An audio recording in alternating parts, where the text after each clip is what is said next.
Okay, here we go.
Okay, I think we can get started. Good evening, everyone, and welcome to today's workshop focused on Rule 1118, reduction of risk from toxic emissions at existing facilities. My name is Ben Gettleman. I work for Kearns & West, and we're a consultant to the Air District. I'll be the facilitator for the workshop, and I'm joined by two colleagues who are also supporting the workshop, Jennifer Vasconcello and Marlis Jean. Just a few quick housekeeping items before we get into the introductions and agenda. This workshop is being recorded, and the recording will be available on the website. The slides that are going to be presented today are also available currently on the website, and Kearns & West is developing a meeting summary with including the discussion today, and that will also be posted on the website. So lots of different ways to get information and to share it with others. I think with that, I'm going to invite Air District staff who are here to introduce themselves, and then we will walk through the agenda before we get into the content. So I'll just, maybe we can start with Liz and then just ask you to go around.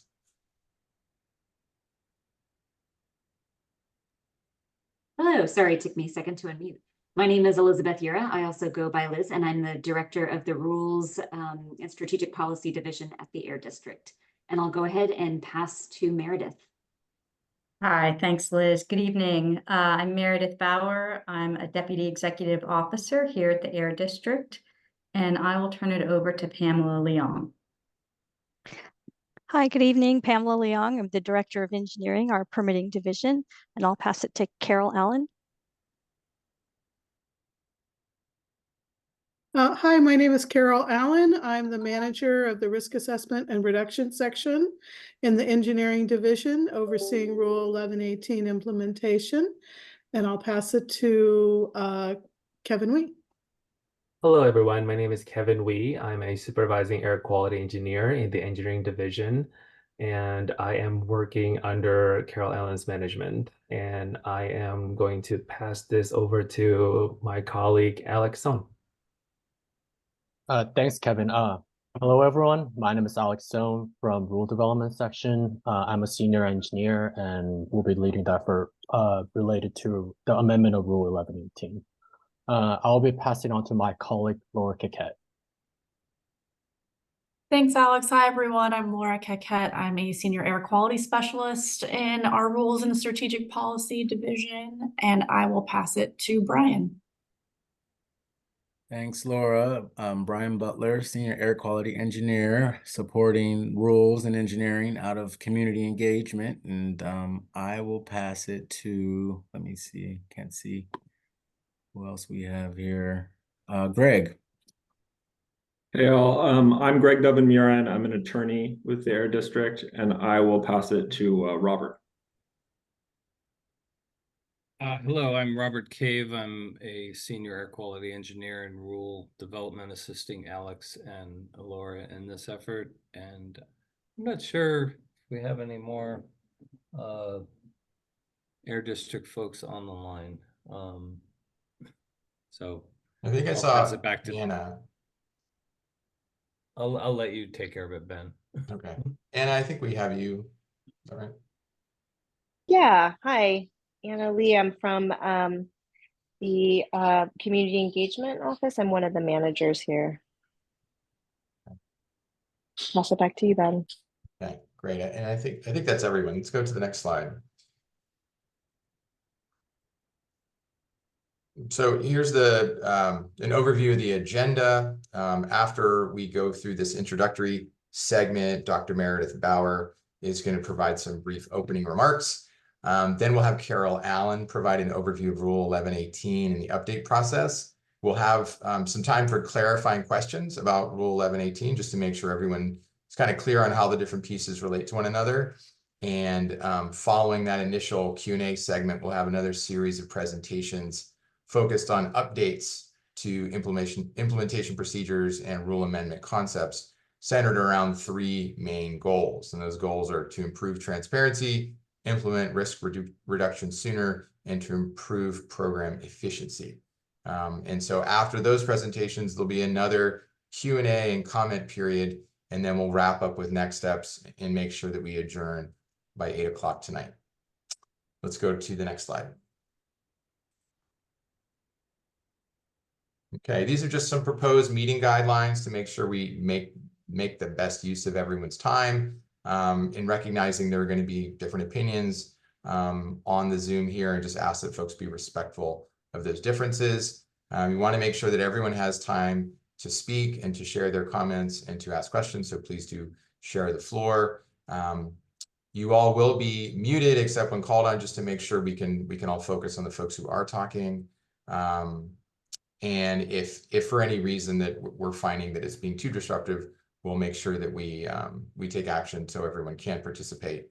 And this is a Zoom call. We're pretty experienced in doing it, but sometimes things do come up. So we ask for your patience. And if you have any questions, please do send in the chat to Jennifer, who's the web manager, and she can help you get sorted out. There are, and just in terms of how to participate and how to ask questions, there are going to be, as I mentioned, 2 Q&A and comment periods during the workshop. During those agenda items, the chat will be open, and so you can type in your question or you can type in your comment through the chat function. You can also raise your hand and we'll call on you, and you can ask your question verbally or make your comment verbally. And we'll just go down a queue of the folks who've raised their hands. And when Air District staff are presenting, we'll have the chat closed just so we can kind of focus on the presentation, and we'll open it up for the next Q&A session. And just in terms of the questions, I think it's going to depend on how many questions we get. Our hope is to answer all the questions we can during the workshop today. In the event that we're not able to get to all those questions, the Air District will respond to them, and their responses will be provided in the summary. So we might not get to them all today, but the Air District will get to them later, and they'll be available on the website in the summary. Okay, and then recognizing that the Air District is wanting to get public comment. If you do share a comment either in the chat or verbally, that will be included in a comment document the Air District is pulling together. So the workshop is intended to provide that purpose. Okay, I think we can go to the next slide. This is just a quick overview of the Zoom features. Again, the chat is where you can ask questions and provide comments, or you can raise your hand. There's a closed captioning feature if that's helpful for you. And then if you'd like to, we'd ask you to make sure we have your name and affiliation so we can get that just in terms of the record of who participated. And again, if you do need any technical assistance, send a chat to the tech host Jennifer, and she'll be able to help you. Okay, let's go to the next slide. And I think it's over to you, Meredith.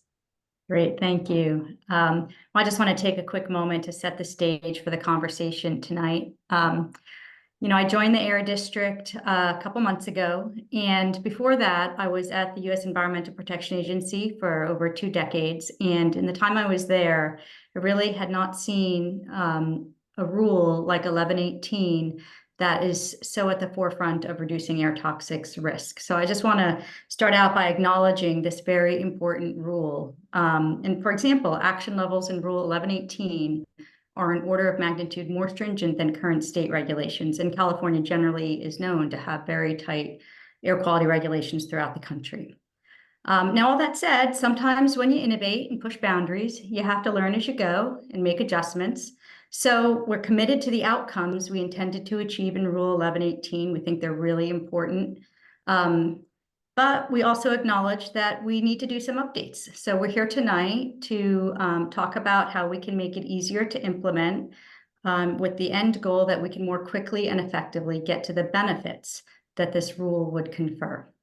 With that, I'd just like to turn it over to my colleagues at the Air District. I think it's Carol Allen who's coming up, and she can tell you about the concepts we have in mind, and we're really looking forward to getting some of your thoughts and your feedback on how we can make improvements.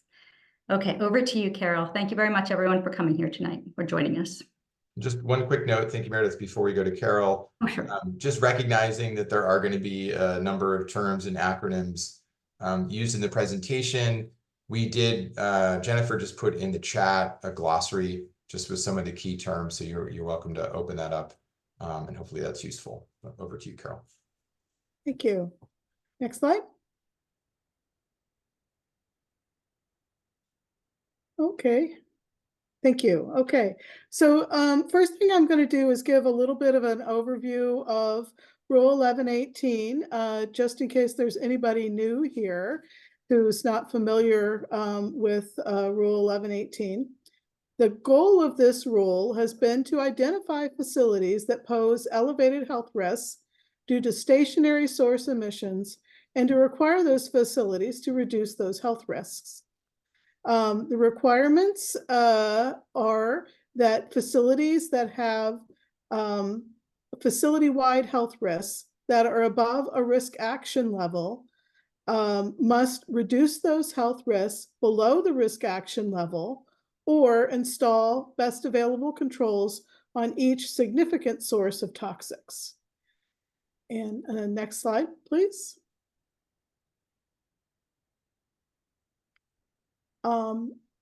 Actually, can we go back one slide? Thank you. So I just thought I'd mention as well that the risk action levels, as Meredith indicated for Rule 1118, are very stringent. These are a 10 in a million cancer risk, 1.0 chronic hazard index, and a 1.0 acute hazard index. So these levels are very stringent, and so that is one of the reasons that we have this alternative of installing best available controls on each significant source. And each significant sources are defined in the rule, and a significant source would be an individual source that emits over a 1 in a million cancer risk or over 0.2 for chronic or acute hazard index. Thank you. Okay, next slide. So just wanted to briefly go over the steps needed to implement Rule 1118. The first step is to approve a health risk assessment. Obviously, if we're going to compare facility health risks to risk action levels, then we need to have a health risk assessment in order to do that. And as part of this health risk assessment, we are reviewing the facility's toxic emission inventory. We'll be reviewing a couple of years prior to starting this to determine which is the best toxic emission inventory year for a facility. And then we'll be conducting our health risk assessment based on that year, making improvements to the toxic emission inventory where needed. And then we'll be comparing those health risks to the facility risk action levels. And if any health risk exceeds a risk action level, the facility will be notified that a risk reduction plan is required. And under the risk reduction approval process, risk reduction plan approval process, we'll be ensuring that the risk reduction plan will meet the requirements of Rule 1118. In other words, it's going to achieve those risk action levels, or we'll be reviewing and approving what we call TBART, which is the best available controls for toxic emissions, best available retrofit controls for toxic emissions on each significant source. And then the last step is to ensure that these controls are implemented We'll be verifying that the risk reductions that were proposed to be achieved have indeed been achieved, and that those risk reductions meet the Rule 1118 requirements. Next slide.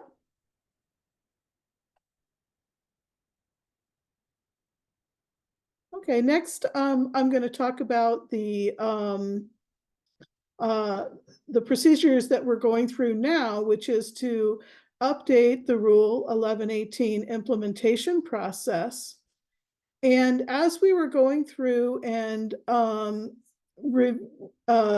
implementing this regulation, there have been some delays, as Meredith mentioned, and both the public and the board have expressed concerns about the Air District's speed at which we're implementing Rule 1118 and the length of time that it's taking to achieve the risk reductions. So we are responding to those concerns and have looked at a number of program efficiency improvements and are looking at some interim risk reduction measures that we can take now to update Rule 1118. Next slide, please. This is going to be a two-step process. The first step is to update our implementation procedure document based on the current Rule 1118. This is the rule that was adopted in 2017 and is posted on our website. And so the first step of this process is conducting this workshop where we've posted a draft implementation plan on the website, which I hope you've all had a chance to review. And then we'll be conducting the workshop today on that draft implementation procedure document, be collecting public comment on that, and then responding to those comments and posting the final update to the implementation procedures in April. This is the first step of the process. The second step of the process, next slide, is going to involve further updates to Rule 1118. As we were going through and discussing what kinds of changes that we needed to make to the implementation procedures document, we realized that there were some things that we couldn't do without making changes to the rule. And so those changes, those rule changes would need to go through the full rule development process and would be accompanied by a further amendments to the implementation procedure document. So this is the second stage of the process. We're going to be doing the updates to Rule 1118 and the implementation procedures that go along with those updates in the second part of the year. And that is, so what we're talking about today is our initial concepts for this amendments to Rule 1118.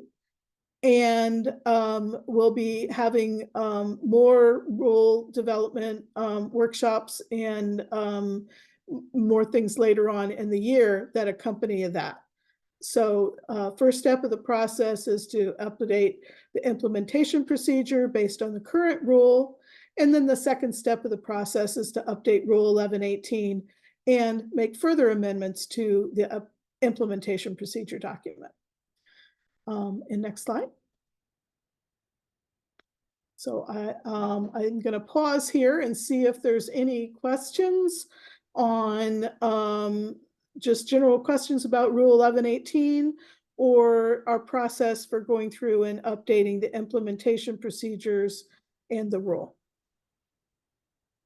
Thanks, Carol. So again, the chat is open now. And so if you have a question or a comment, you're welcome to type that into the chat. You're also welcome to raise your hand and we'll unmute you and you can ask it yourself.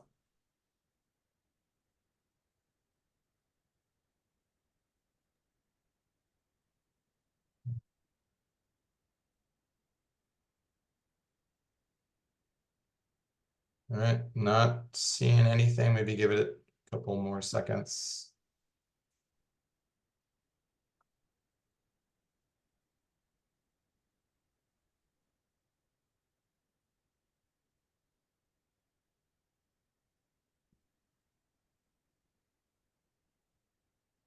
Okay, not seeing anything. So I think we can go to the next presentation, and I believe it's over to Kevin. Yep. Let's go to next slide, please. All right. Hi, everyone. I hope you're having a good evening so far. My name is Kevin Wee again, and this evening, my colleague Alex Son and I will walk you through the proposed updates to the implementation procedures document and the concept paper for Rule 1118 amendments. Next slide. To start, I'm going to walk you through the three main goals of having an implementation procedures document and the Rule 1118 amendment concept paper. Goal number one is to improve transparency. Goal number two is to implement risk reduction sooner. And last but not least, goal number three is to improve program efficiency. With that said, let's go ahead and start with goal number one. Next slide, please. In our effort to improve transparency, we at the Air District have been putting more effort into making sure that all relevant information related to the rule and its progress is disclosed properly and made available to the public through our website and through our public workshop like this, all in hopes that the public can be better informed and be involved. To meet this goal, we first have added a few items to the Air District's website, which I will go over in more detail in the next slide. Then I will also talk about some website updates that we'll do in the future. And lastly, I will inform you of some of the proposed updates that we included in the draft implementation procedures that we posted online. Next slide. Here are the items that we already added to our website. First, we added a revised process flowchart that indicates where certain actions take place and explains the criteria that we use at different decision-making points during the whole process, such as where in the process we would update and review the emissions inventory, or where in the process we would conduct and approve an HRA or a risk reduction plan. We also added a typical process duration for a facility subject to Rule 1118, and we updated our Phase 1 and Phase 2 facility lists based on the prioritization score from our most recent emissions inventory, which is based on the calendar year 2022 data. And for each of those Phase 1 facilities, we provided the rationale as to why certain facilities were added to the list or dropped off the list. We also updated the facility status and the Air District's contact for each facility so that you know who to contact at the Air District if you have any questions or comments about specific facilities. And we added ranking and priority as well for facility evaluations. Furthermore, we also updated our implementation procedures document and created Rule 1118 amendment concept paper, and we posted them on our website for public review and public comment. Next slide. This slide is showing you a screenshot of the Phase 1 facility table that we have on our website. This is where we list out all of our facilities that are subject to Rule 1118 that have been categorized as Phase 1. One thing that I really would like to point out here is there is a search and filters function on the table that you can use and leverage as a helpful tool to look for certain facilities or to look for certain types of facilities. Also, for your convenience, I've included on this slide, as you can see, the link to our website where you can see this table. Next slide. To further maintain our goal to remain transparent, the Air District is committed to making additional website updates that you see on this slide. We plan to provide more frequent updates to the facility status and the Air District contact for each of the Phase 1 facilities, and we're considering updating this information on a quarterly basis. And when we produce any documents relevant to the rule in the future and going forward, we will also post them on our website. Some examples of these documents are the updates to phase 1 and phase 2 facility lists, and also the health risk assessments and the risk reduction plans. Next slide. This is the last slide that I have for goal number 1. I won't be going through each and every item on this list in great detail. Instead, I included this slide because I thought it would be helpful, mainly to really highlight the key sections that we made revisions or edits to in our draft implementation procedures document. Hopefully you can use this slide as a reference that you can go back to in order to easily identify where we made those key updates. I hope you'll find this information useful, especially if you're reviewing the document. So that concludes my portion of the presentation. And now I would like to pass the floor to my colleague, Alex Sohn, who will go over the other 2 goals. Thanks, Kevin. Hello, everyone. This is Alex from Rule Development Team. I will be going over the proposed updates related to the implementation procedure document, or I'll be referring it to as IP document throughout my section and the rule. I'll be going over goal number 2, to implement risk reduction sooner, and goal number 3, to improve program efficiency for the Rule 1118 program. Here's the summary table containing a list of updates that are specific to implementing risk reduction sooner. The updates with step 1 check mark are the updates that will be implemented with current round of updates to the IP document. We're expecting this IP document will be finalized by end of April this year, as Carol mentioned earlier. Any updates with check mark in step 2 indicates that these are items that will be included in the rule development effort that will come after step 1. Any items with check mark in both boxes will be included in both steps. There are 5 total items I will be covering under goal number 2. Next slide, please.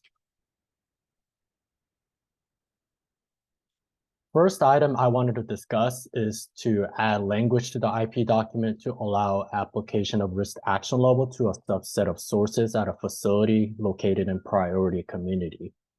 Currently, the Air District is required to perform the health risk assessment, or I'll be referring to as HRA throughout this presentation. That includes all the sources at a facility before we can move on to the risk reduction step.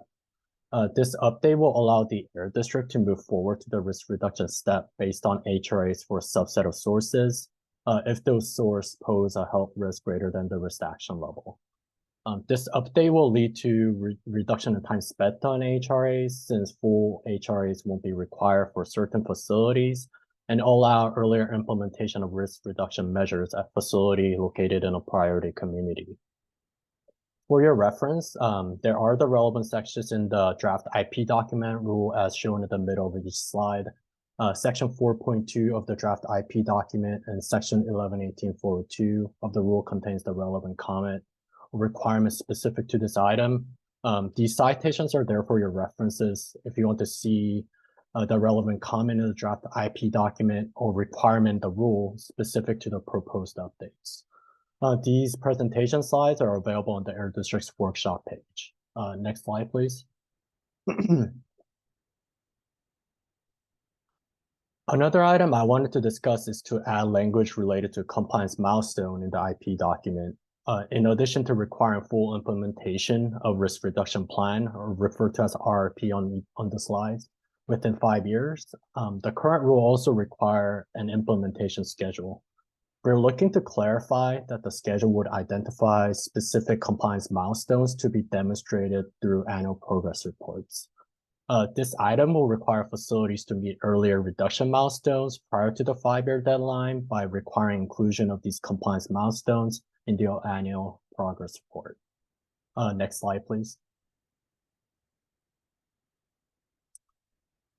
Now, moving on to an item that requires rule amendment in step 2. Another item I wanted to discuss is to require earlier risk reductions for facility with higher risk. This rule concept proposes adding an intermediate risk reduction requirement prior to the 5-year deadline for facilities exceeding a certain risk threshold and that are required to submit risk reduction plan. This would target facilities with higher risk in comparison to other facilities subject to Rule 1118. This proposed rule concept will provide an intermediate milestone in the risk reduction plan and partial risk reductions to be achieved prior to the five-year risk reduction plan deadline. Next slide, please. Another item I wanted to discuss is prioritizing HRA in priority community and updating of the priority community definition in the rule. This item will require revision to the IP document as well as the rule through the both steps 1 and 2. First, we are proposing to add language to the IP document that gives highest review order ranking to facilities in priority communities. Second, through rule amendment, we are proposing to clarify and provide examples of priority community, where HRs can be prioritized through update of the definition of the priority community. This update will clarify that early application of risk action level can be utilized for both overburden community and AB 617 community to prioritize HRAs in those communities. Next slide, please. Last item I wanted to discuss under goal number 2 is to limit facility extension for risk reduction plan implementation under the rule. This proposed rule concept will clarify that any extensions to risk reduction plan would apply only to specific source and equipment. The rule language change will limit the circumstances that would grant an extension for the entire risk reduction plan and avoid unnecessary delays in implementation of risk reduction at other sources that are not impacted by the extension. Next slide, please. Now, I'll be going over the items related to goal number 3 to improve program efficiency for Rule 1118. There are 4 items I wanted to go over in this section. Next slide, please. First item here I wanted to discuss is require facility to complete HRAs. This item will be included in the rule amendment phase of step 2. This proposed rule concept will require facility to prepare and submit HRA reports. Currently, Air District is preparing performing all HRAs. The Air District will provide review and approval of the facility conducted HRAs, but I also want to emphasize that the facility conducted HRAs will require the use of Air District approved emissions inventory, as we currently require now, but the facility will be responsible for conducting the HRA. HRA guidance document published by the Office of Environmental Health Hazard Assessment has a very specific requirements.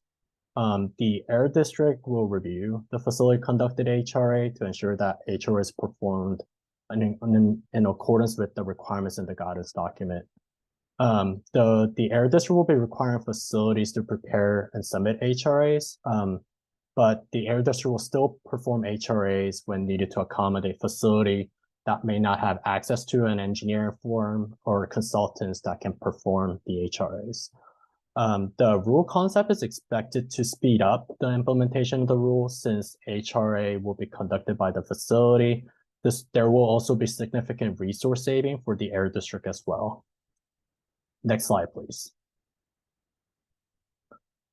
Another item I wanted to discuss is to allow voluntary submission of risk reduction plan. This rule concept will provide facility the option to voluntarily submit a risk reduction plan if the facility expects it will require risk reduction. The voluntary submission of risk reduction plan may be based on HRAs that have been conducted in the past. For example, if the facility have found out that it is above the risk action level based on HRA that has been conducted through Air District's permitting program. Similar provision exists in our South Coast Air Quality Management District's version of the rule, in their Rule 1402. In the risk reduction plan submission, the Air District will require HRA to be submitted along with the risk reduction plan submission to verify compliance based on abated emissions level. This item is expected to speed up the implementation of the rule and lead to resource saving for the program, since this will eliminate the need for HRA to be conducted for facilities that will utilize this provision. Next slide, please. Another rule concept I wanted to go over was we're proposing to combining the facility review and public comment periods for during the HRA step of the rule. Currently, we have two separate comment periods for facility and public, 90-day facility review period after the preliminary HRA is completed, and a 45-day public comment period after draft HRA is completed. Currently, the Air District performed 3 iterations of HRAs, one before the facility review period, one after the facility review period, and one after the public comment period. We are proposing to combine these 2 review and comment period into a single 90-day comment period for all stakeholders after the completion of preliminary HRA. By combining these review and comment periods, we are expecting faster implementation of risk reduction plan with shortening of the comment periods, and also resource savings since number of HRA iterations that is needed will be reduced from 3 to 2. Next slide, please. Lastly, the last item I wanted to discuss is clarifying the dispute resolution panel process, or referred to as DRP in the slides, in both the IP document and the rule through steps 1 and 2. This proposed item will provide specificity in the IP document for the dispute resolution panel process. This includes limiting the opportunity to request dispute resolution panel to 1 time, and limiting the use of this dispute resolution panel to the setting of extended compliance times. In addition, we are looking to update the IP document and rule in step 2 of the update process to include specific procedures associated with the dispute resolution process. This item is expected to provide more clear and effective process for resolving technical disputes that occurs through dispute resolution panel and continuing implementation of rule. Next slide, please. I know that that was a lot to digest, and we'll be happy to answer any questions that you may have. Hey, Jan, I see your hand, and I believe you can unmute yourself. So please unmute yourself and Okay, go great. ahead. Thank you. I don't know if this is the right place because I don't know what all y'all are going to cover, but you can let me know. I'm asking a question about Valero, who is in the first category, but they haven't had a review of the HRA since 1991, and their facility was changed over to Valero in 2000. And so nothing's been done. They also have an asphalt plant that's a small refinery. So they have those 2 health impacts plus the stuff that comes over the water from the other refineries. So they're wanting to know what, they're not a 617. So are y'all giving 617 a higher rating, AB 617 communities, or why they want to know why they can't be moved up, considering the timing when it was last done, and under new leadership and the 2 facilities. And the other question is clarification. Did I hear you say that the HRA is going to be conducted by the facility, which would be the refinery? That's what we're recommending at this time. So I think just, Carol, you feel free to jump in on this. I can answer the second question related to facility conducting the HRAs. So we're recommending that facility perform the health risk assessment portion, and still even though facilities required to first will be required to perform these HRAs, the emissions inventory review process will still be conducted by the Air District, which has the most impact on the health risk assessment results. But regardless, the health risk assessment portion of this process is very prescriptive per the guidance document that's published by OHIHA. So we expect at least there's not much that can be, I guess, it should be very easily manageable in terms of review, and we can ensure that it meets the correct the QA/QC process before we can be shared. Carol, feel free to jump in on that if you want to chime in. Yeah, well, first I'll go back to the first question, and that was about prioritizing facilities that are in 8617 communities. That is the case. We are doing that now. We are focusing our resources on facilities that are located within AB 617 communities.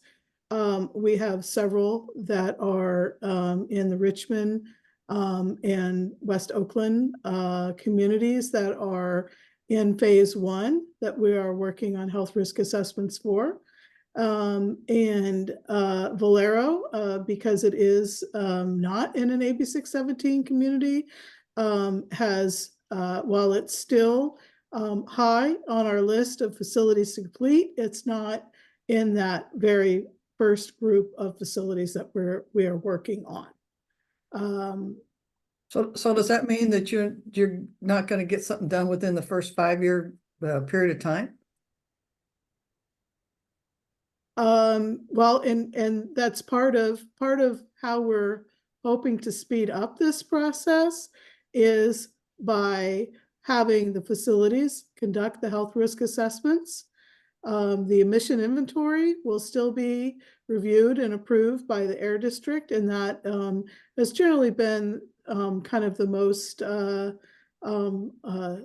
difficult part of the process, has been conducting the review on the toxic emission inventory for the facility. Once we've agreed on an emissions inventory review, we've laid out a process for the facilities to complete the health risk assessment, following, as Alex said, the very prescriptive procedures that are in our health risk assessment guidelines. And those procedures and steps are also detailed in our proposed implementation plan. Thank you. Okay, I see a few hands up. Let's go to Kathy Courage. Hi, I live in the community that Jan was referring to, Benicia.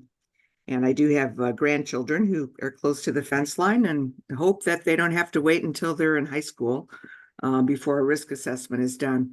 I don't know if you're taking comments now or just questions, but having the refineries do this themselves, I mean, we have experience with the refineries running the fence line monitors, and I'll tell you, they give me zero, if not negative, confidence in their ability to do much of anything.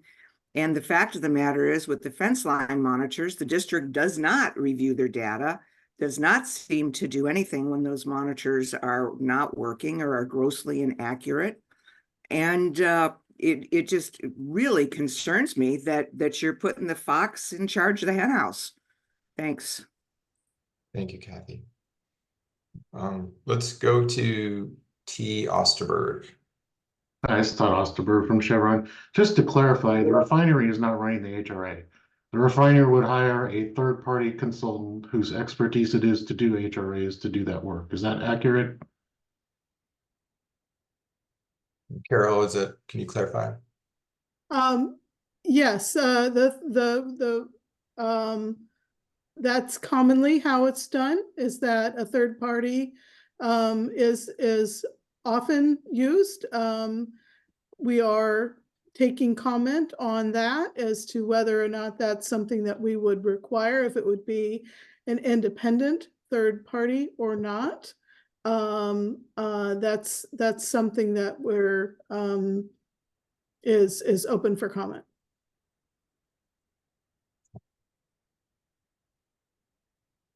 All right. Did anything else you had to add, Mr. Osterberg, or is that your comment? No, that covers it for me. Thank you, Carol. Thanks. Okay, let's go to Lucas Williams. Yeah, thanks for the presentation so far. It's a two-part question. Number one, is Rule 1118 intended to supplant the district's duties under the Hotspots Act? And I'm sorry if I missed that. But Lucas, it's a little hard to hear you. I wonder if you could speak up a little bit or closer to your microphone. Yeah, so sorry. Is that better? Yeah, a little bit. Okay, so the first part of the question is whether Rule 1118 is intended to supplant the district's duties under the Hotspots Act. And if so, what's the legal authority for doing so? So Rule 1118 is in addition to the Air Toxic Hotspots Act. It's not a replacement of, but in addition to. And I think our legal authority, I would have to defer to our legal department to identify that specifically, but I think that's been discussed in the original Rule 1118 rule development efforts.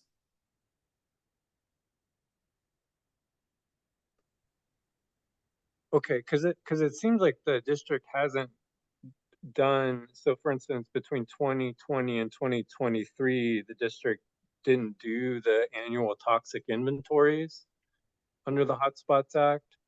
And I'm wondering why, if it's because of this rule.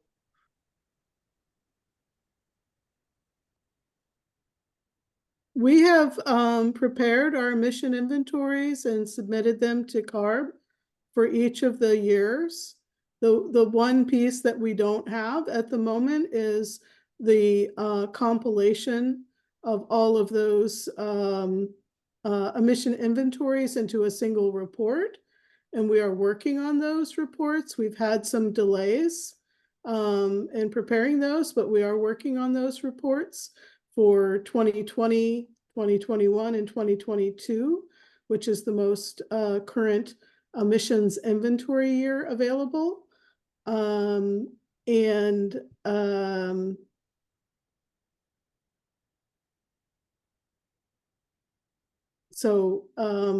Yeah, but we have submitted the data to CARB for each of those years. So the data is available and has been submitted to CARB. So we are meeting our reporting requirements to CARB for that. They also have to be publicized, and they clearly haven't been. And it's of course interesting that every other air district could comply with the rules except this district. Thanks. Thank you, Lucas. Kathy, I think had asked the question earlier, and to clarify, this is an opportunity both to ask questions and to provide comments. So either one, we're taking those now. So let's go to Christine. Hi there, I have a few questions. I'm wondering if you can talk about how you guys at the district are thinking about staffing and resourcing requirements for the next few years to take on implementation of this rule, because I know that that's been a barrier that's been identified by staff over the last couple of years, is that there aren't enough staff in engineering to deal with the rules. So that would be one question. And then second question, I'm hoping you can speak in a little bit more detail about the interim risk reduction milestones. What process are you envisioning for developing those interim milestones? Would they be facility specific or source specific? And it would be helpful to understand a little bit more about what would happen if a facility didn't meet that interim milestone, even if it were for reasons outside of the facility's control. And I'll note that the timelines in the rule as it is written now were developed to accommodate realistic permitting timeframes, including both air district permitting and land use approvals if those are necessary. And then I guess one comment. Definitely appreciate the additional detail in the implementation procedures related to the dispute resolution panel. So thank you for putting those in that procedure document. I think that said, one concern we have is that that applies to multiple proposed changes is a trend toward going very quickly through the first phase of the process without the opportunity for back and forth, essentially leaving all outstanding issues for the end of the process, including dispute resolution. We definitely understand that the district wants to become more efficient, but it seems like there could be a middle ground between the lack of movement we've seen to date and rushing through really important details. And I think this is especially true for the many facilities that haven't had the opportunity to go through their inventories with the district in detail to better understand your processes for determining emissions. So it just doesn't seem efficient to move forward on what may be disputed premises through the full process. And I'll leave it at that for now. Thanks so much for having the meeting. Thanks, Christine. So I think we've got 2 questions that we want to make sure we get. I believe the first one is about how the Air District will allocate resources, and then Carol, hopefully you have the second one. Okay. Well, I'll start with the first question there about staffing. The Air District has added staffing this year. Late in third quarter, we had 2 staff that were added to my section to help with this process.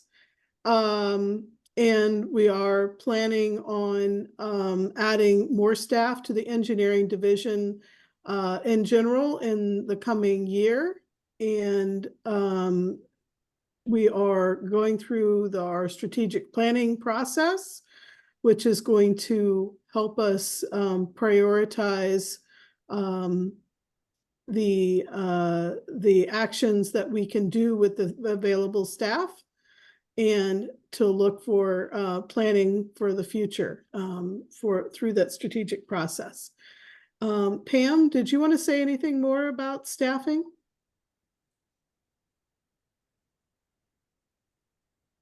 No, I think you captured it accurately. We're going through the strategic planning process and doing a long range plan of how to staff all our programs that we need to get done. Okay, then I want to make sure we get to the second question as well. And Carol, do you have that? Yes. So the question was about interim milestones and kind of what we had envisioned for those interim milestones. And I think it would be easier to maybe provide an example of something that we had in mind for those interim milestones. So the rule does allow 5 years for compliance. And that 5 years was developed in keeping in mind that some projects, including abatement projects, may require CEQA review. They're likely to require district permitting actions, and they are likely to require installation time before those projects can be brought online, or abatement devices can be brought online. And all of that does take time, and we do recognize that.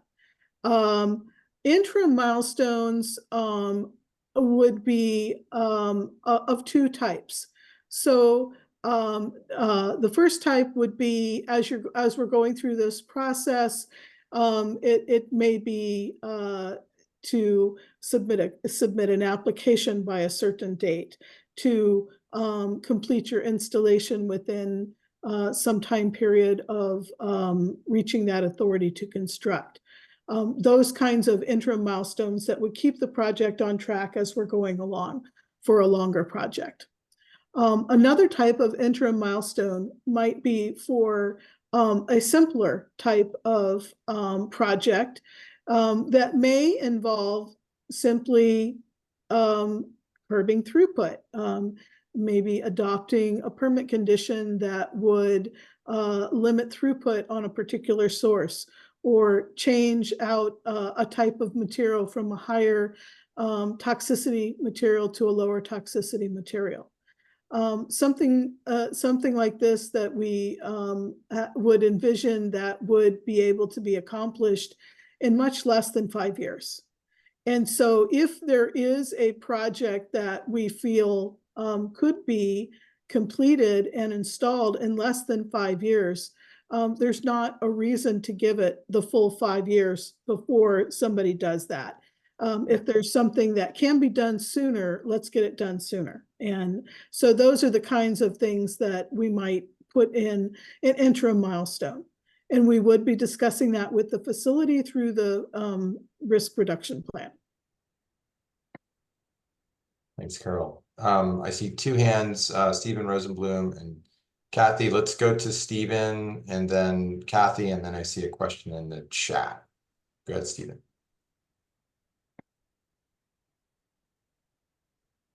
You're still on mute. I'm Stephen. There you go. Yeah. Okay, I think I'm unmuted now. You're good. Yeah, thanks for the presentation. I'd like to. I put a question in the chat, but I thought since we're talking, it'd probably be easier. I would like to support the concerns of Kathy and Jan about monitoring. I think the stationary source emitters in the Bay Area have not been very forthcoming about their emissions. Their sensors are often offline. Even when there's flaring, which we all can see, they don't report it for days or even hours, many hours. And everybody can see it's happening. When there's toxics, sometimes you don't really detect them. Like if there's lead, you don't really know it's being emitted. So I think it's really important for the credibility of the program for the district to have independent control of the monitoring. So if, as Mr. Osterberg suggests, that there be third parties, the third party should be reporting to the district and not to the emitters. Yes. And the district should also try and maintain public websites where these emissions are reported, so people can know in close to real time when there are problems that are occurring. Because a lot of times these emissions don't occur, over long periods of time. They sometimes occur over short bursts due to process upsets. And I think we just need to be sure that we're being told the truth about what's happening. Thank you. Thank you, Stephen. Let's go to Kathy. Hi, I sort of wanted to just respond to one of the other people who spoke about using third parties. And I'm again going to use the analogy of the air monitors. The refineries do hire third-party contractors, and some of those contractors are very good, and some of them are awful. And it's definitely to a big emitter's benefit to hire a third-party contractor who's going to do a risk assessment that's going to downplay any risks. So I would feel much more comfortable with a system where they're paying for the risk assessment, but the district, maybe even in conjunction with some citizens, hires the person to do that if the district isn't going to do the risk assessment themselves. Any risk assessment that a refinery does, I wouldn't trust it beyond how, I would not trust it because over and over and over again, they have proven to be untrustworthy. So to let them do their own risk assessments, I can't tell you how that upsets me. Thank you. Thank you, Kathy. I'm going to go to a question in the chat, and then Ken, I see your hand. This is a question from Pamela. I'll just read it, and folks can also see it in the chat. The question is, on the Air District website, the updated lists of phase 1 and phase 2 facilities provide updated prioritization scores and cancer and chronic risk values for each facility. Where can the regulated facilities find the emissions estimates and documentation that have been used to derive the updated prioritization scores and risk values? So I can answer that. So yeah, just like Carol mentioned, so there's a bit delay in the Air District in posting the toxic emissions inventory. So we do have toxic emissions inventory reports that are available through 2019. It's just that reports for 2020, 2021, 2022, and 2023. Those 4 years are not available yet. However, I think we have been submitting our toxic emissions inventory to CARB And the data for large facility is actually available through the CARB's website. So maybe that's something that we can provide you with as a response to that comment after the meeting. Thanks, Kevin. Let's go to Ken. Thank you. Two questions. One is in our current inventory, does it include incident and startup and stop pollution into the neighborhood? That's the first question. The second question is we know Chevron is one of the refinery, but in our Bay Area, we actually have 5.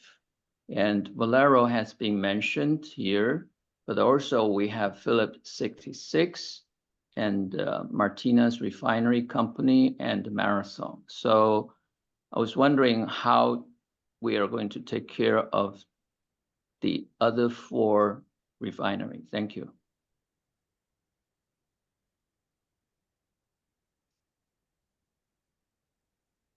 So responding to the first question, does the inventory include incidents?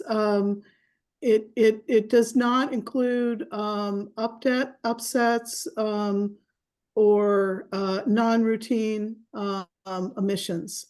The health risk assessments for this program are following the emission inventory and criteria guidelines that are in the Air Toxic Hotspots Act, which apply to routine and predictable emissions. And those are the annual emissions inventory that we develop, toxic emission inventory that we develop and report to the California Air Resources Board each year are based on these routine and predictable emissions. And these are the kinds of emissions that the health risk assessments would be based on as well. I think, yeah, that if we look at the reality, actually a lot of time, especially all those startup and stop, I mean, there is I think that's probably become a regular thing.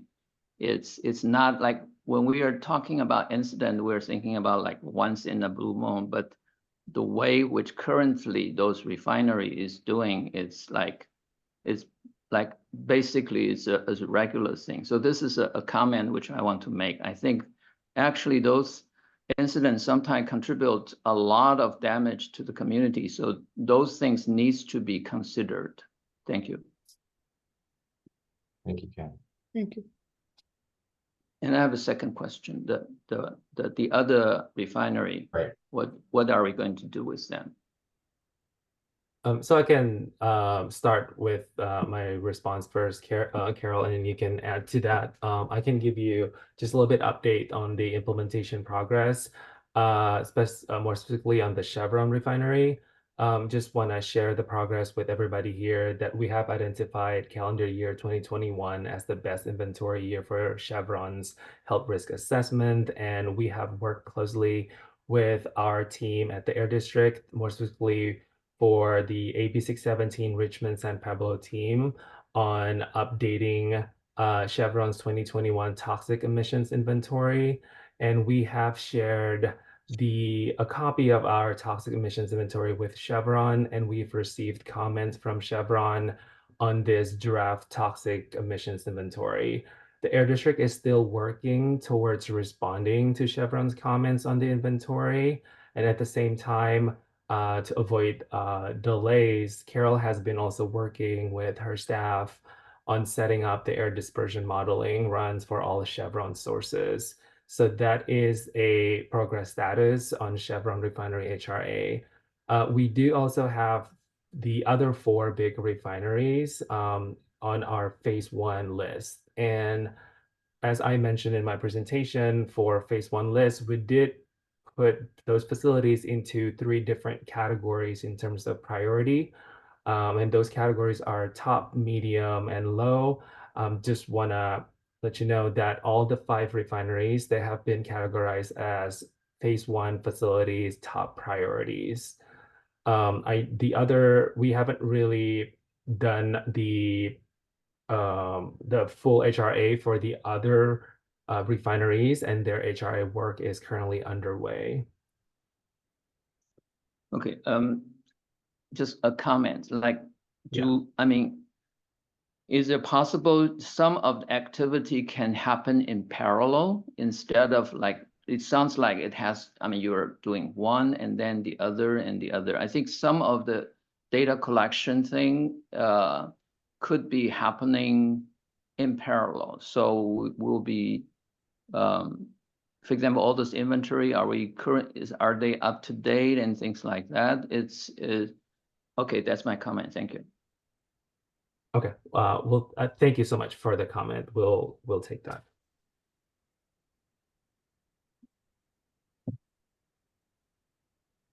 Okay. I'm not seeing any questions in the chat, and I'm also not seeing any hands. So I'm gonna give it maybe another 10 or 15 seconds just to make sure there are any last questions. Otherwise, we will move on to next steps here. So let's just give it another 5 seconds. Okay, Christine, I see you've got your hand up. Go ahead. One last thought, which is that maybe it would be helpful as at some point in the process as the district is going through steps 1 and step 2 of this update process, to go through sort of the OEHA's processes and procedures for preparing HRAs and sort of what that process looks like, just to sort of get everyone on the same page, or if there are other opportunities to sort of bring this kind of group together more frequently to ask questions and help us all understand what the district is doing. I think that might help us understand what you're trying to accomplish and sort of why things move slowly or what could make things move more quickly.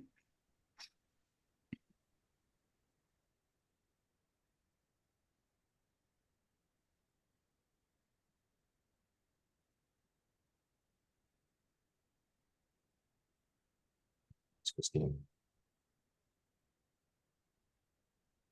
I'll just make a comment that one of the things that we were looking at with requiring the facilities to submit the HRAs is that there could be things that are done in parallel more quickly by consultants, independent consultants, or outside consulting firms, because the air district's resources are constrained. So because of constraints and resources, we're only able to process so many facilities at one time. But if we can, once we've approved emission inventories for various facilities, then we can have those health risk assessments being conducted at the same time by independent consultants, which would hopefully save time in the long run. I can also make a comment to her second part. So as part of step 2 in the rule development, that will come after this draft IP document is finalized end of April. We are definitely planning on holding another workshop so we can definitely receive more feedback on once we have more concrete rule language changes to Rule 1118. So we'll be definitely soliciting comments and feedback then. Thanks. Okay. Let's see. I think we're ready to move on to next steps. Oh, Ken, I see your hand. Go ahead. Okay, thank you very much. It sounded like to me the emission inventory is the bottleneck.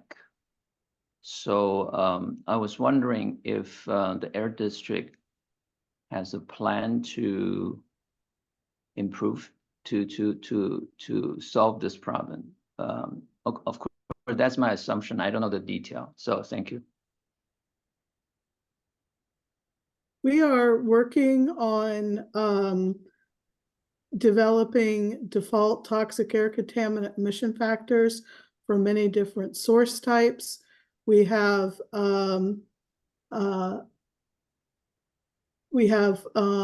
put out guidance documents on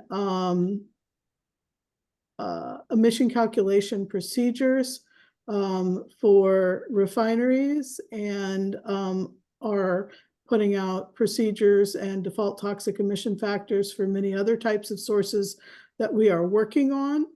And so that's one of the ways in which we are speeding up that inventory review process, is by standardizing the ways in which we calculate these toxic emission inventories. Thank you. Thanks, Carol. Lucas. Thanks. Just a request actually is I realize that the district folks on the call may not know this, but I'm requesting the legal authority for outsourcing the HRA preparation to a third party. That's actually contrary to the Hotspots Act. So you would have to give me some authority on that. Thanks.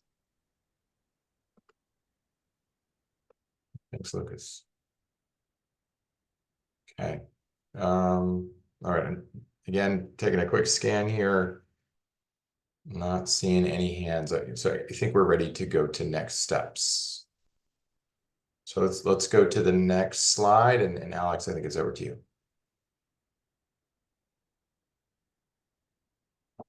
Thanks, Ben. So the public comment period for the draft implementation procedure document and rule concept paper will end on February 29th, which is less than 2 weeks from today. For anyone who would like to submit a comment, you can submit it via email at rule1118@baa.qnd.gov or via physical mail addressed to me at the address shown on this slide. For anyone who have made oral comments, it would be very helpful if a written comment can also be submitted as well. We want to ensure that we have all the necessary details to consider and review your comment. Regardless, the Air District is recording this workshop and will consider all oral and written comments. Next slide, please. As for the next steps, in Q1 and Q2 of this year, public outreach efforts for IP documents and concept paper will continue. April this year, the Air District will publish the final Rule 1118 procedures and response to comment documents. I want to clarify that the IP document will be revised again with the rule amendment process that will occur later this year in step 2. The final IP document that will be published in April will only contain changes that can be implemented without the rule amendment.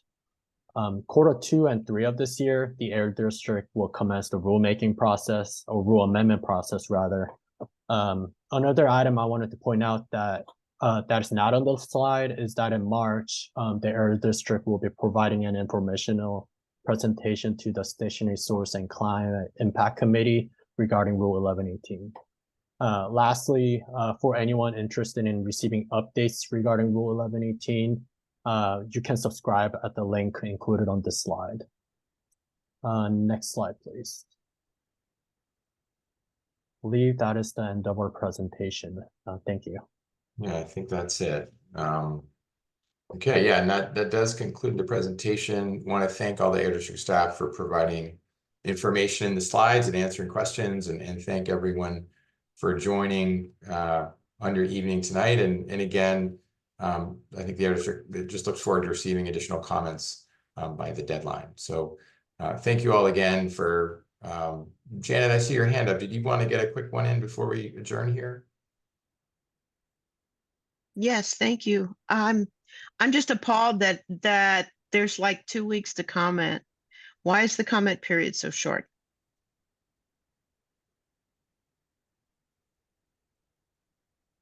Again, this comment period is and to enable us to move forward with the implementation procedures based on the current regulation. And there will be more opportunities to comment on rule changes. And at a later date. Also, I just want to add that the comment period has been open actually since the end of last year. So we posted the notice and the draft implementation procedures and the concept paper on our website on December 29th, 2023 to be exact. So the comment period is open for 2 months. I think we're just using this workshop as an opportunity to remind everybody that the comment period is still open and active, so that you can still get in your comments and questions regarding the 2 draft documents. Okay, I think my personal feeling as a Richmond resident who this is pretty dense stuff for the community to process. And I think it would have been helpful to have the webinar a little earlier. But thank you for your explanation.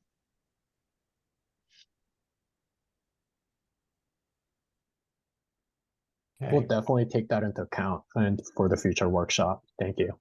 Absolutely. Okay, well, with that, I think that we're ready to adjourn tonight's meeting. Again, a recording of this meeting will be on the website, the slides and a summary as well. And so if you are looking to access those, please do that at the website. And thank you all again for your participation, and I think more to come on continued discussions on this. So thank you.